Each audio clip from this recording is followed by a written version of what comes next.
আমরা আসলে এমন একটা বাস্তবতায় কাজ শুরু করেছি সেটা কোনো স্বাভাবিক বাস্তবতা ছিল না।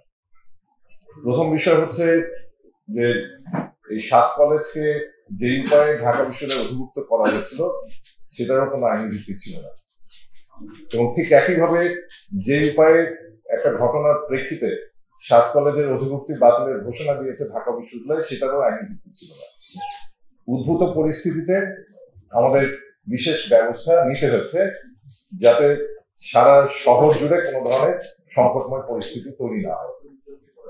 এখন এইটা বিবেচনা করে আমরা যদি পুরো পরিস্থিতিকে বিবেচনা করি তাহলে আমরা বুঝতে পারবো কেন আসলে আমাদের এই কাজগুলো এই পর্যন্ত আমরা অগ্রগতি করতে বাধ্য হলাম। প্রথম বিষয় হচ্ছে যে একটা যখন এই সংকটটা চলছিল, সংকটটা চলমান থাকা অবস্থায় ঢাকা বিশ্ববিদ্যালয় আবার ভর্তি কার্যক্রমের বিজ্ঞাপন দিয়ে দিয়েছিল এবং ইতিমধ্যে প্রায় 38,000 ফর্মও বিক্রি হচ্ছে এবং টাকাও জমা দিয়ে দিয়েছে। এখন ঢাকা বিশ্ববিদ্যালয় যখন অধিভুক্তি বাতিল ঘোষণা করে দিল তখন সংকটটা দাঁড়ালো এই 38,000 অ্যাপ্লিকেন্ট তাদের ভাগ্যটা কিভাবে নির্ধারিত হবে। এখন আইনি ভিত্তির সবচেয়ে বড় বিষয় হচ্ছে আইনি ভিত্তির অনুমোদন প্রাপ্তি সাপেক্ষে আইনি ভিত্তি তৈরি হয় এবং এটা মন্ত্রণালয়ের নির্দেশ ক্রমে এবং মন্ত্রণালয়ের অনুমোদন ক্রমেই কিন্তু এই ভর্তি কার্যক্রমটা আমাদেরকে শুরু করতে হচ্ছে। যার ফলে একটা বাস্তবতা হচ্ছে বিদ্যমান কাঠামো আমাদের অনেকগুলো ব্যাচ আগে থেকে আছে, প্লাস একটা নতুন ব্যাচও কিন্তু এই বিদ্যমান কাঠামোর অন্তর্ভুক্ত হলো। যার ফলে আমাদেরকে এই সবকিছু সমাধান করতে গিয়ে আমাদের একটা বিশেষ ব্যবস্থায় যেতে হচ্ছে এবং এই বিশেষ ব্যবস্থায় যে আমরা গেলাম এটা অননুমোদিত ভাবে আমরা যাইনি, এটা অনুমোদন সাপেক্ষে আমরা গিয়েছি এবং এই শিক্ষার্থীরা ভর্তি হওয়ার যে প্রক্রিয়া শুরু হওয়ার পরে যে সময়টুকু আমি নিশ্চিত এর মধ্য দিয়েই বিশ্ববিদ্যালয় অধ্যাদেশ কিংবা বিশ্ববিদ্যালয়ের যে আইনি কাঠামো সেটা পূর্ণতা পাবে, কারণ এই বার্ডেনটা এখন আমাদের সবার জন্য একই রকম এবং শিক্ষার্থীদের জন্য তো বটে, কিন্তু উদ্ভূত পরিস্থিতিতে এর চাইতে আমাদের অন্য কোনো বিকল্প আসলে ছিল না। যার ফলে আমাদের পুরো ওই সময়কার অবস্থা বিবেচনা করে আমাদের এই ধরনের সেটেলমেন্টে পৌঁছাতে হয়েছে। আমি কি বোঝাতে বললাম না?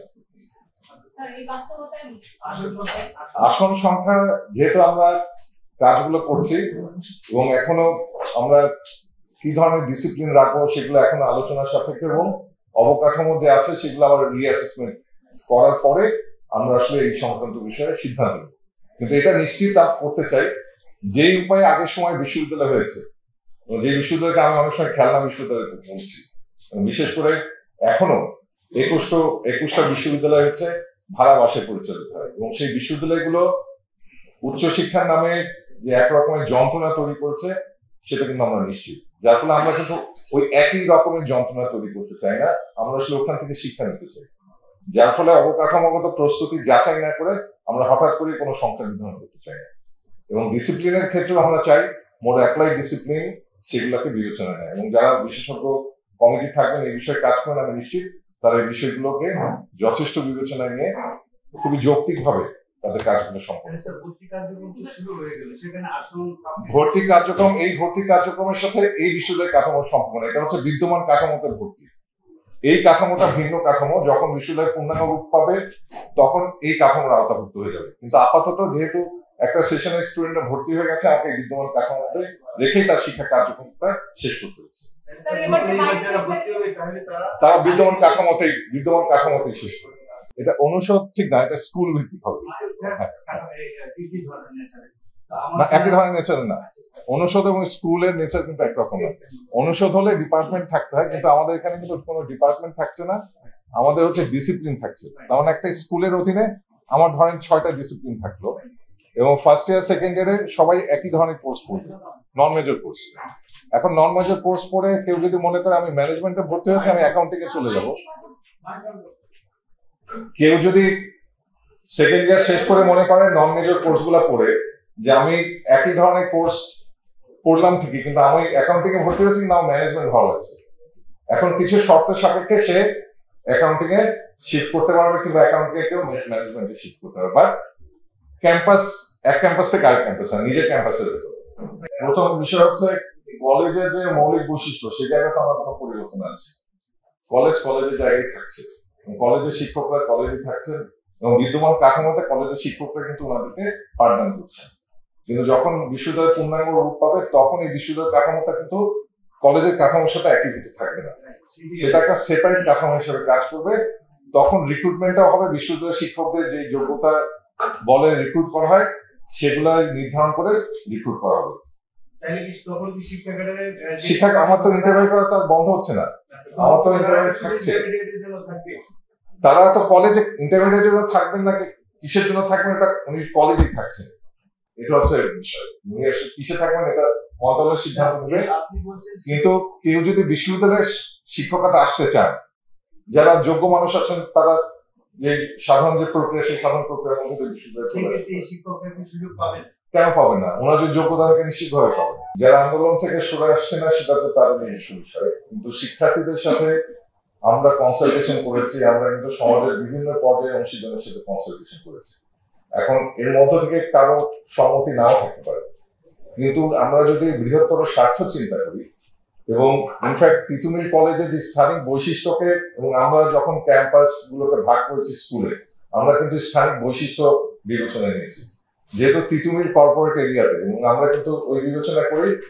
এবং তিতুমির ওই অর্থে কিন্তু অনেক সৌভাগ্যবান, কারণ আমরা দেখছি Dhaka college, Eden college, Badrunnesa college, আমরা যে স্কুল অফ সায়েন্সেস, সেখানে তিতুমির কলেজ কিন্তু স্কুল অফ বিজনেস স্টাডিজ, একটা স্কুলের জন্য কিন্তু পুরো ক্যাম্পাসটাই দায়িত্ব নিচ্ছে।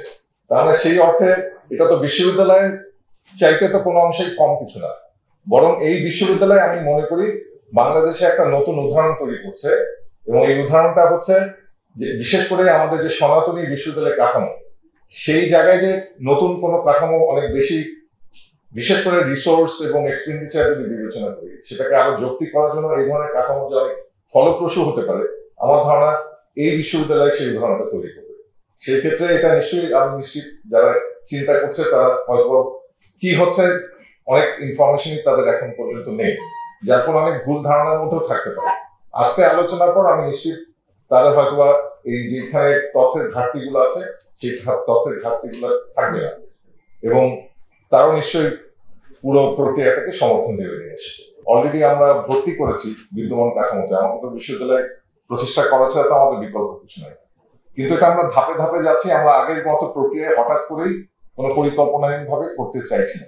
সেক্ষেত্রে আমরা তো এই বছরের মধ্যেই বিশ্ববিদ্যালয় অধ্যাদেশ জারি সহ অন্যান্য যে আনুষঙ্গিক কার্যক্রম আমরা এই বছরের মধ্যে শেষ করতে চাই। পরিস্থিতি বিবেচনা সাপেক্ষে যদি মনে হয় যে না এখানে আমরা আসলে বিশ্ববিদ্যালয় ক্যাম্পাস হিসেবে রাখবো সেটা একরকম, যদি মনে হয় না আমরা আসলে ইন্টারমিডিয়েট রাখতে চাই, সেটা আসলে মন্ত্রণালয়ের পরবর্তীতে বিবেচনা হবে, সেটা আমরা অলমোস্ট সার্টেন কোনো সিদ্ধান্তে পৌঁছাচ্ছি না। তো বলছে যে এই একটা কাঠামোর মধ্য দিয়ে আমাদের কিন্তু গভর্নমেন্টের এক্সপেন্ডিচার কিন্তু খুব বাড়ছে না, যেহেতু আমার এক্সিস্টিং অবকাঠামো আছে, এটারই হয়তো রিনোভেট করা, রিফার্বিশ করা।